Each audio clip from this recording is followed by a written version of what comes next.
Is belief in ultimate reconciliation a heresy? Or is it something that the early church believed and knew? Watch this video so we can go deeper into this topic.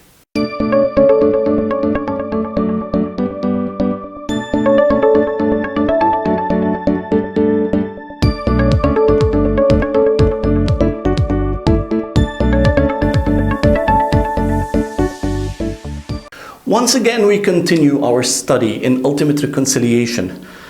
And now that we have set the ground from a biblical point of view, we have seen what the Bible actually teaches. Let's see whether the early church, the first Christians who came after the apostles of Jesus Christ, actually had an idea or believed in ultimate reconciliation. How was the situation? But first, why is that important? Is it really important what the early church believed? For some, this is meaningless. It doesn't matter what the early church believed. We just believe what we want to believe. But for those who actually take history and take the faith, the Christian faith, seriously, it is very important to see how the early church believed and how they approached different topics for a very simple reason. Because these are the guys, these are the people, these are the generations that received faith from the founders, from the early apostles who delivered or who spread the Christian faith in different regions of the world. Why is the church fathers' teaching important? Because it is a reflection of how the early hearers of the message got it and how they expressed it. Now, of course, especially from an evangelical point of view or a Protestant point of view, we cannot equate tradition with the Bible. We cannot equate the authority of tradition with the authority of the Bible. And it's simple and clear because the Bible, in my belief, is the only ecumenical or globally accepted among all the different denominations and churches. The Bible is the only source of faith that is accepted by all denominations, all Christian denominations. And it is globally the only source, reliable source from the early ages of Christianity that reflects the Christian teaching. Now, some people call it infallible, some people believe in the inerrancy. I do believe that the New Testament, the books of the New Testament, is a proof or a proper reflection of the early church teaching. This is the tradition that we received from the disciples who were accompanying Jesus in his earthly walk. And whether you want to use the terms inerrancy or infallibility or authority or inspiration of the Bible, it doesn't matter if you actually believe that the Bible is the only source, reliable source, accepted by all parties, that it is an actual reflection of the early Christian faith. The early church wasn't busy in talking about inerrancy or infallibility. The early church was more focused on spreading a message rather than spreading a book. But as we go in history, and since the message was distorted, the church needed a reliable source of the early message. And this source was nothing but the books of the New Testament that were written either by the apostles themselves or by their direct hearers or their own disciples. Therefore, I would not question the reliability of the Bible, though I would not as well impose terms such as inerrancy and infallibility on others. I would just, for the sake of argument, and not to get into the details with the liberals who do not take the authority of the Bible as much as high as I would take it, but at least let's settle that the New Testament is the only reflection, early reflection of the Christian faith, globally accepted by all, and not subject to doubt or erroneous history or questionable history, let's say.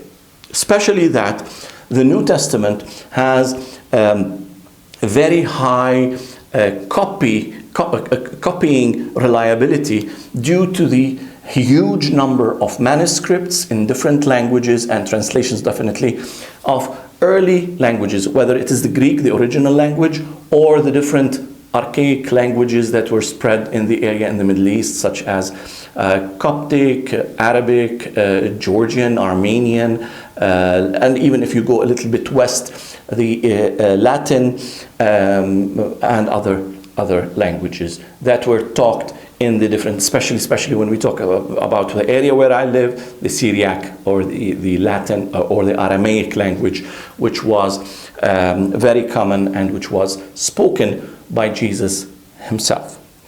Now, taking that into consideration and understanding that in the back of our head, outside of the Bible and outside the authority of the Bible, which we have been looking into for the last few sessions and lessons, we get now to how the early church understood the Bible. When the early church fathers, especially the first 300, 400, 500 years, when they read the Bible, did they understand it to mean ultimate reconciliation, or did they understand the message, the Christian message, to indicate ultimate reconciliation or not? That's a major question. That's an important question that we need to take into consideration when we are looking into the doctrine or the teaching of ultimate reconciliation and the biblical basis of ultimate reconciliation. So we're gonna divide this into two parts. The first part is how people expressed the faith of the early church. And second, we're going to take some quotes from the early church fathers themselves, how they understood the teaching of ultimate reconciliation. And since mostly this lesson is not directly from the Bible, there will be no Bible verses to accompany it, but we will take quotations from different references, and I will try as much as possible to give the references as received. And of course, you can always request the lessons, the biblical lessons and ultimate reconciliation from me, from the ministry, so I can send it in PDF format. So let's start with the first question. One of the important sources, and according to this source, to the above source, was universalism a late evolution of Christian doctrine, or was it taught early in church history by church fathers? Let's hear the quote. And the quote is from the Encyclopedia of Religious Knowledge by Schaff Herzog, 1908, volume 12, page 96. And I quote, "In the first 5 or 6 centuries of Christianity, there were 6 theological schools, of which 4, Alexandria, Antioch, Caesarea, and Edessa or Nisibis, were universalist. 1, Ephesus, accepted conditional immortality, and 1, Carthage or Rome, taught endless punishment of the wicked. Other theological schools are mentioned as founded by universalists, but their actual doctrine on this subject is not known." Now, from this quote, in the first few centuries of Christianity, the majority of theology schools taught ultimate reconciliation. That's something that people usually don't know. And this is a very important quote. Now let's move into what the early church fathers said about their atmosphere or surrounding. We have quotes from different church fathers who expressed the majority of beliefs, or expressed the system of belief that was spread in their age. So Saint Basil the Great, who lived from 329 AD to 379 AD, says, "The mass of men," and he's referring to Christians here, "say that there is to be an end of punishment to those who are punished." That's an important quote, because they did believe in punishment, but they believe that this punishment has an end. And the mass of men that he's talking about reflects that it was widespread, not something on the fringe of Christianity that a few heretics believed, that just a marginal church believed. No, he's talking about masses of men. Let's move on to a third quotation, and this quotation is from Saint Jerome.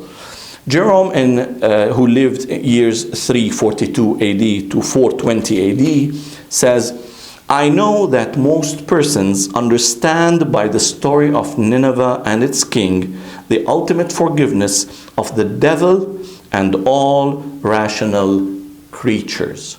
Again, if that's not a reflection of ultimate reconciliation teaching, then I don't believe anything else would be as strong.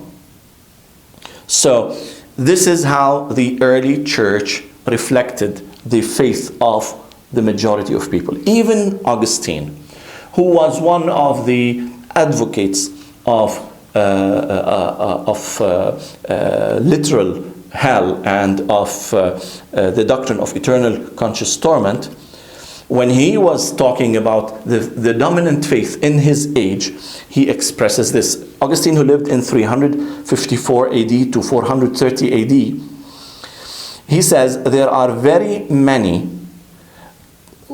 this term in Latin can be also translated the majority.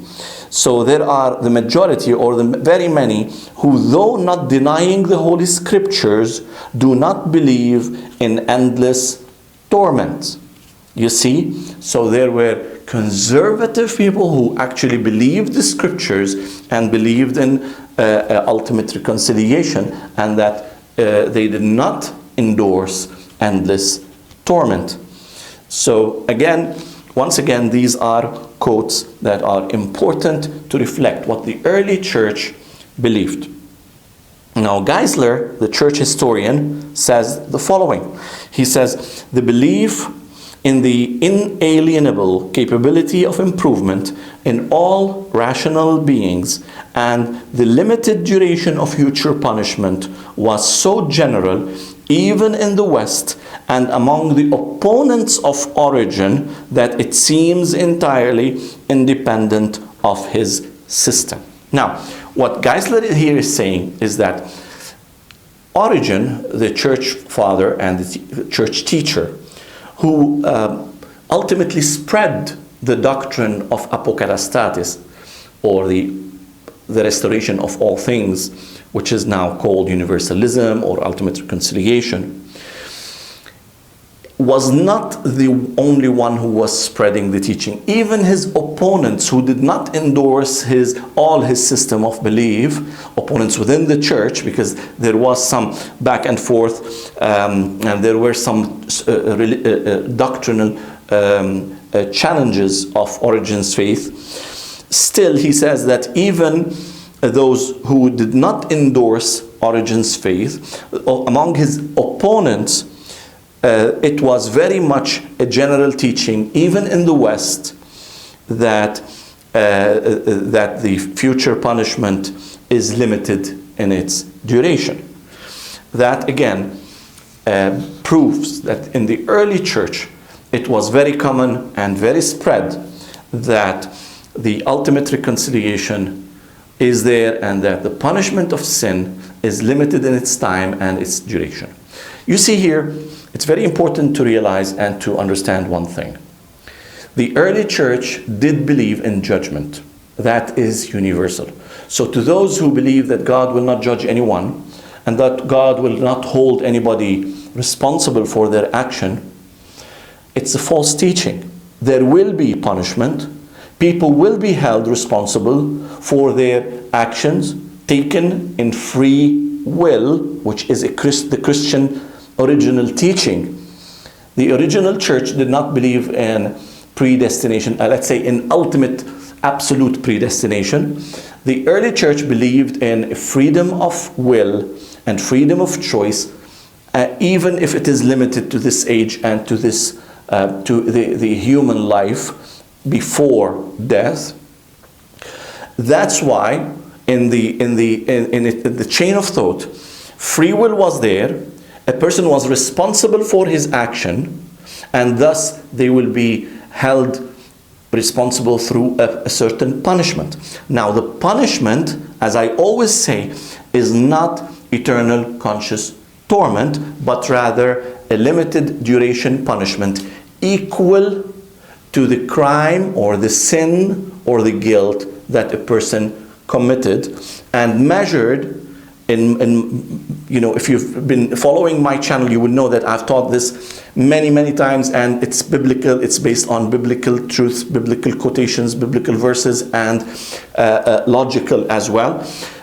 This guilt is measured based on the level of damage, level of pain caused to others. And it's based on the lack of love, or the action that does not contain love, or is not based on love towards self, others, and God. We continue this lesson in the next video recording. God bless you, and see you soon.